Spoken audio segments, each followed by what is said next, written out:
Shana Tova. Today, this week, will be Yom Kippur. And one of the crucial aspects of Yom Kippur is the temple service, the Avodah. In the Avodah, we think back to what it was to live in a time when we had a temple. Our temple has become synagogues. And this year, unfortunately, our synagogues will become, for many of us, our homes. The place where we practice our Yom Kippur, where our Yom Kippur takes place, will this year, for many people, be our homes. Many of our tefillot, even if we are going to synagogue, will be offered inside of our homes. Perhaps that's not so tough. For many generations, the Jewish people have mourned the temple. And this year we'll mourn the temple and not being in synagogue and not having a Yom Kippur which looks like all other Yom Kippurs. I wanted to pick apart a little bit one of the aspects, the essential aspects of Yom Kippur, this Avodah, temple service. At first glance, it's a complex and lengthy service. Perhaps at second glance, it's broken down just into two quite simple parts.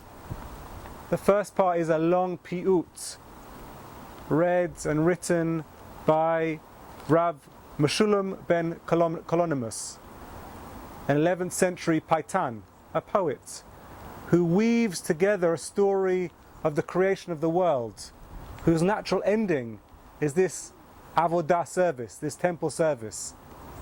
Like any story retold, he weaves together all different parts, which bring together a climactic close in this temple service.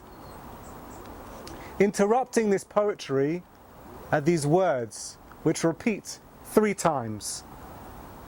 Ana Hashem chatati, aviti, pashati, lefanecha, ani v'beiti. And the words change a little bit each time, from the first to the second to the third. The first time, the high priest is making repentance for himself and for his own family and is forgiven. And then the poem continues, the piyut continues, the intricacies of the temple ritual, what the priest was wearing, what his clothes were, his particular costume changes, the ritual bathing. And then an interruption comes, and the same words once again. Aviti pashati lefanecha Adonai, uvenei Aharon am kedushecha. This time the words are the same. I've sinned. I've done bad. I've done wrong. But this time the framing is in the context of Aaron and the priestly class. And the poem continues. The movements inside the temple. What the high priest is doing on that day inside the confines and places of the temple. And the words again, chatati, aviti, pashati. This time the priest is praying for the entirety of the people, of all of Israel. I think this structure of the temple service opposes an aspect of the way that we live. It's so easy to look on the outside this year and see how terrible the world is, and see toughness and difficulty in the world that we live in. The Seder Avodah service draws us inwards, draws us to the center of the inner working of our lives, us, ourselves, our deeds, our year in the year gone past, the things which are actually in our control. And slowly, slowly, we're drawn outwards to our community, to our families, and to the wider world. There's a word, a line in the Mishnah, drawn from the words of Jeremiah, Mikveh Yisrael Adonai. It's a word play. Mikveh here can also mean hope, but it also means the ritual immersion of the people Israel. And the words are drawn on to say that we are cleansed through God. We are given hope through God. How at this time are we given hope through God or cleansed through God?